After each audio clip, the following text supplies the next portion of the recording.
Everybody, how are you all? It's actually quite exciting to be talking to our lovely muscle machiners because I haven't seen you for so long. So normally I like to fly under the radar. That's the position that I feel most comfortable in. But today I'm going to hijack our Facebook page to talk about something a little bit different from the gym. Now, you have to excuse me if this isn't very professional. I've tried my hardest to make sure I can give you all the information that I need to give you, but just you may have to bear with me at points. There's been a lot on social media and in the media about the lockdown and whether we should exit it or stay in it, and if we did exit it, how that would play out. And this is one of the reasons why I am doing this video, is because I need to know that I have a clear conscience and that I have said what I needed to say when I needed to say it. I didn't want to get 6, 7, 8 months down the line and kick myself because I wished I'd have said something. So that's why I'm doing the video. Also, at no point during this video am I negating any deaths that have arisen during this time, because all deaths deserve acknowledgement and respect, without doubt. So, in the interest of transparency, the reason why I started doing this research was a completely selfish one. I was born with a heart condition. I have a hole in the heart, and the authorities were telling us that people with underlying health issues would be at high risk. So I decided to be a little bit proactive and research some information and see if I could find anything that could be of help. During my searches, loads of other stuff came up. As soon as you start mentioning one word, loads of other things get thrown up. So I started following little trails left, right and centre and gathering information. Some of this information you will maybe already know or have already seen. Some of it you may not have. Also, some people may agree with me and some people may not, and that is absolutely fine. That isn't the reason for this video. So one of the first things that I came across was from WHO, the World Health Organization, and that was our annual worldwide mortality rates from seasonal influenza, and it is 290,000 to 650,000. Prior to that was 2017. Prior to that, it was 250,000 to 500,000, but in 2017, it was substantially higher, 290,000 to 650,000. And this was pretty much across the board. Most regulatory bodies said the same thing. This is the Health Awareness Value of Vaccines 2019. They gave the same figures, to 290,000 to 650,000, with an average of 487,000. A person can get the virus simply by being near an infected person that coughs, sneezes or talks, or by touching something with the virus on it. And that is pretty similar to the situation we're in today. And I started thinking to myself, wow, I didn't realise there were so many mortalities from influenza. I also subscribe to the Worldometer site, which gives you a real-time update of coronavirus cases, the death rate, and also those that have recovered. And as of today, at 21 minutes past 10, the worldwide death rate from COVID-19 was 248,567. You can also view it by country. I think ours at the moment is between 27,500 and 27,800. But I looked at this figure and I thought, wow, we actually haven't reached the lowest baseline that we've had annually yet. But then I thought, what do I know? Maybe there's something I don't know. So then I go on to the Office for National Statistics, and they gave me the statistics for a 20-year period, 1995 through to 2015. And the influenza season starts from the end of October, beginning of November, one year, through to the beginning of May the following year. So in 2014-15, there were 44,000 deaths from seasonal influenza. And in 1999-2000, there were 48,000 excess winter deaths. And I'm thinking, how did I not know this? Did I live in a bubble? On this site, there's also a button where you can download the data in Excel form. So this is how it comes out. Sorry. And in 1995, there were 40,200 deaths. So out of those 20 years, 5 years are between 40,200 and 48,400. 3 of those years are from 31,600 through to 36,500. And 11 of those years are from 21,000 through to 27,200. There's only 1 year out of that 20-year period where it's below 20,000. And all these deaths are from a time when we have vaccines. They were all with vaccines. So even with vaccines, we have this massive mortality rate. I was trying this morning to find out a bit more about closer to now, and in 2017-18, there was in excess of 50,000 deaths from influenza in England alone. In England and Wales, that was it. Then there's 50,100 excess winter deaths in England and Wales in 2017-18, the highest recorded since winter 1975-76, and they're figures from the National Statistics website.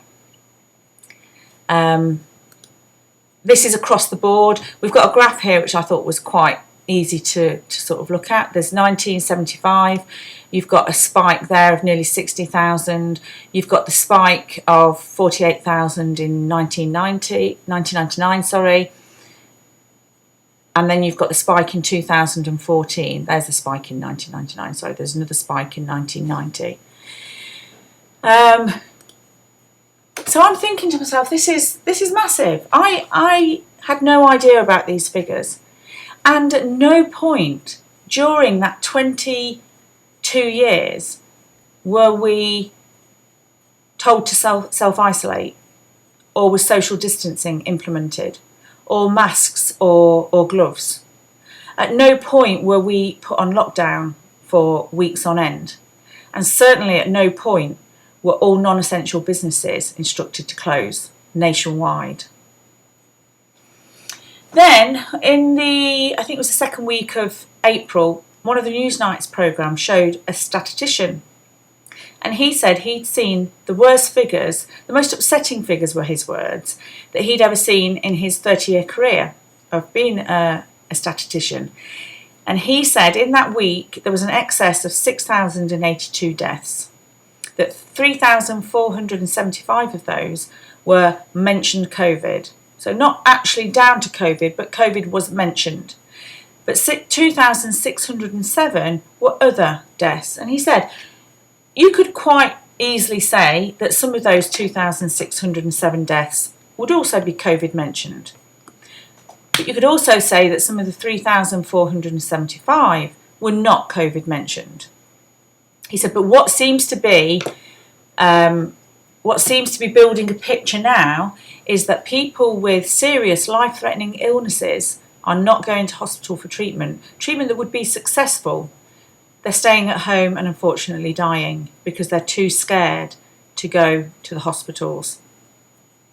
So they're calling these deaths avoidable deaths. On this programme there's an intensive care doctor called Dr. Ron Daniels, and he's with the Sepsis UK. And he says normally at this point in time, I would expect to see X amount of sepsis patients and referrals for the intensive care unit. He said, we don't have any, none. And he said that is a concern that is spread amongst many of my colleagues that cancer patients, cardiac patients, renal patients are not going to hospital to get the treatment that could save their lives because they're too scared to go to hospital. This is Professor Pat Price, a clinical oncologist and professor at the Imperial College London. She told Sky News, "We are most certainly going to lose more patients to cancer than to COVID-19. That patients that are not feeling like they can present to their GPs for good reasons, screening appointments are cancelled, and those that are in treatment having those treatments cancelled or delayed or compromised." She said, "This is happening now." And her final sentence was, "We have a backlog of patients that will overwhelm the service." So I start thinking to myself, how can I find out how many avoidable deaths there are? And I sort of balked a bit at that because the amount of information that I would need and the figures that I would need seemed mind-blowing. And then luckily the Financial Times stepped in and they said within the government there are growing concerns about the level of avoidable deaths in the longer term resulting from the lockdown. Several modelling exercises have taken place to attempt to figure out what that figure might be. And do you know what figure they came up with?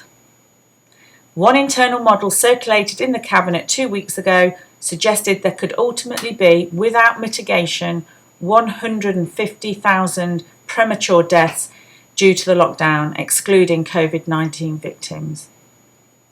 I was devastated. Devastated. They go on to say, according to the Office for National Statistics, between March the 23rd and April the 10th, there were a total of 46,000 deaths, of which 35,817 were not directly linked to COVID-19. That represents an 18% increase on deaths over the same period in 2019. But until the rate of testing increases, these figures are not wholly reliable. But there's the other thing. People think somehow that the testing is going to help. I believe that we had this virus in December. We saw so many people that were so ill that had been bedridden, said, "I've been in bed for a week and a half, 2 weeks. I've never had this, felt this bad." These are fit people, MMA fighters, boxers, fitness freaks, everything. And they said they couldn't breathe. They've been in bed. They've had this awful persistent cough, which they still can't get rid of. I also know that at the cardiac hospital, the Glenfield Hospital, they had lots of young people in intensive care that were dying from influenza. So I believe that we've had this since December. And what will happen is, when the testing is finished, they will see that there are far more people that have had this than they initially predicted.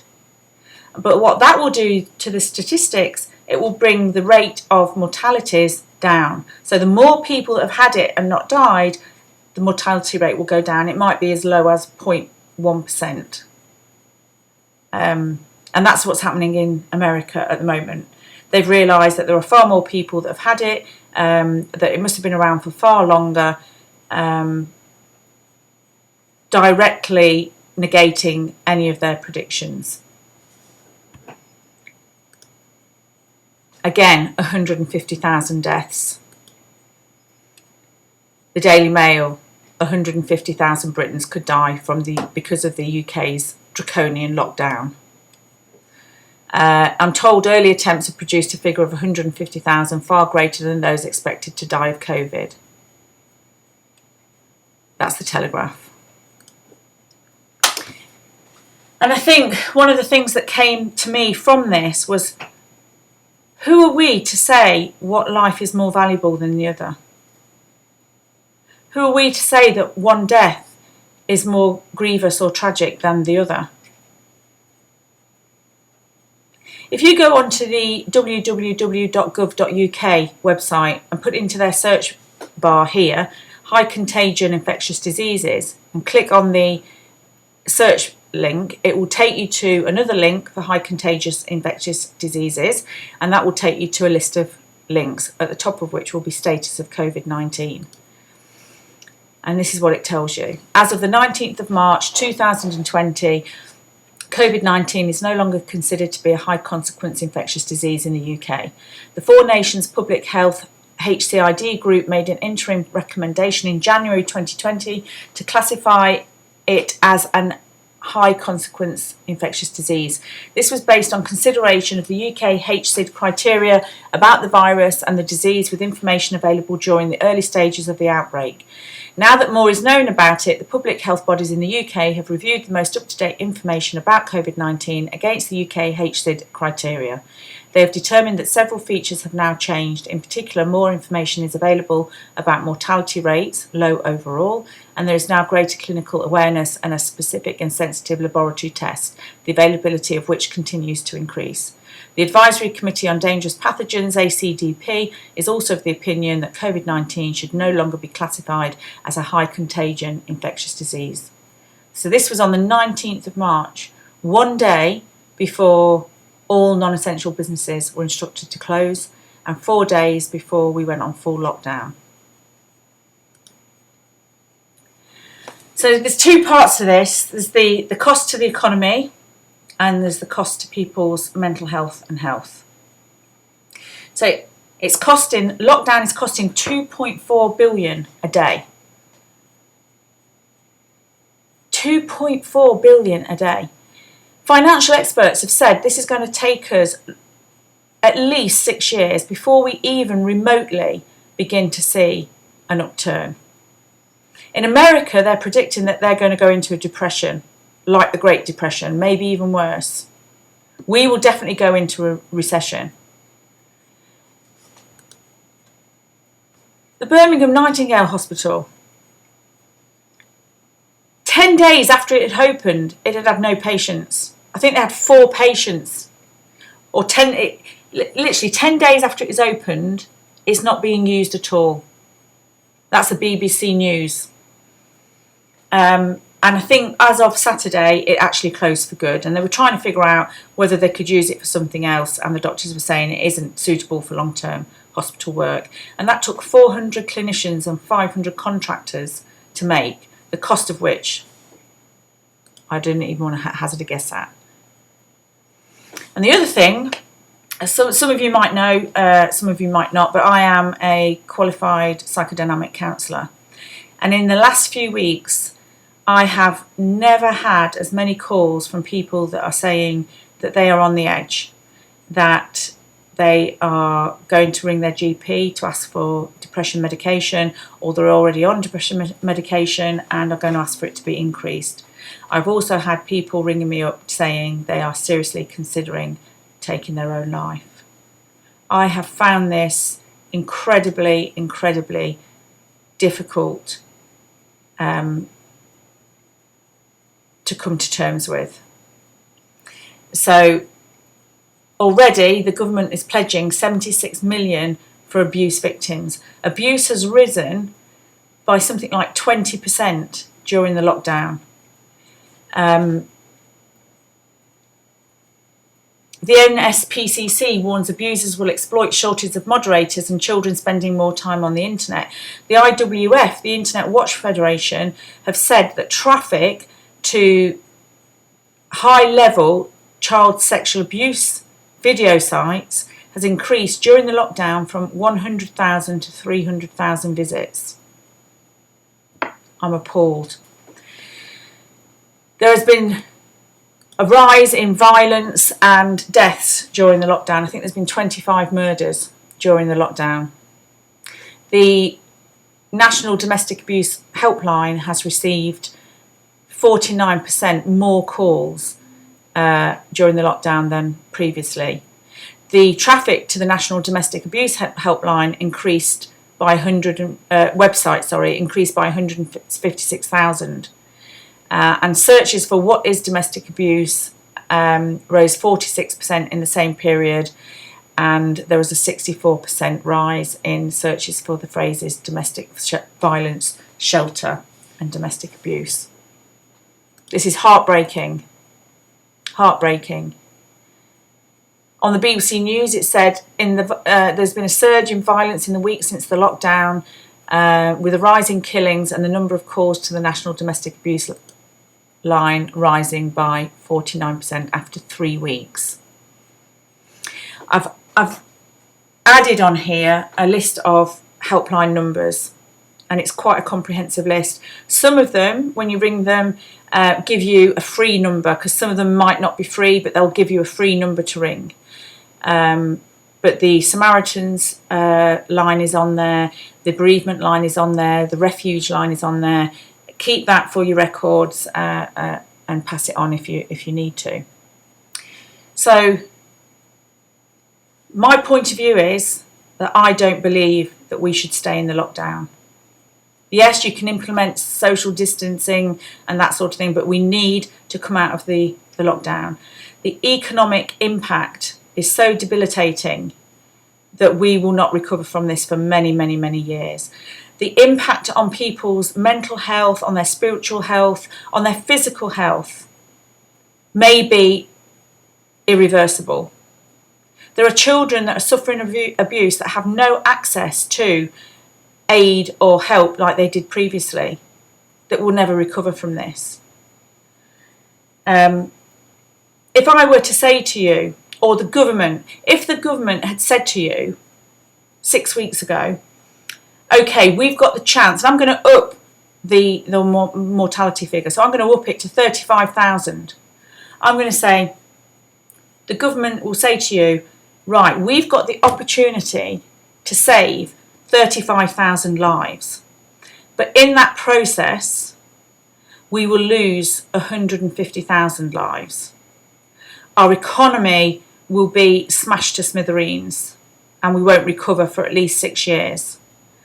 There will be a high increase in violence and murders and sexual abuse, childhood abuse and domestic abuse, but we will save those 35,000 lives.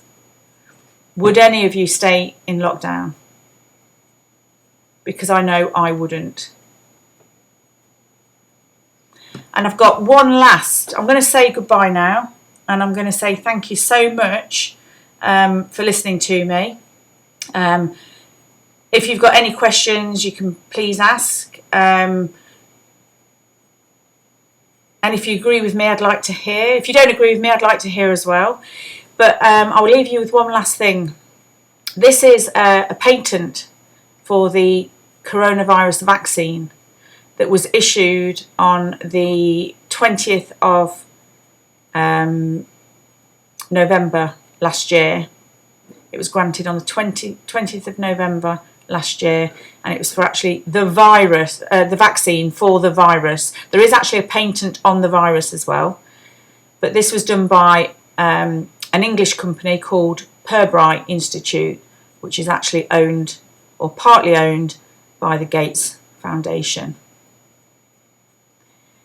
So thank you very much. Lots of love to you all, and hopefully we will see you soon. Bye.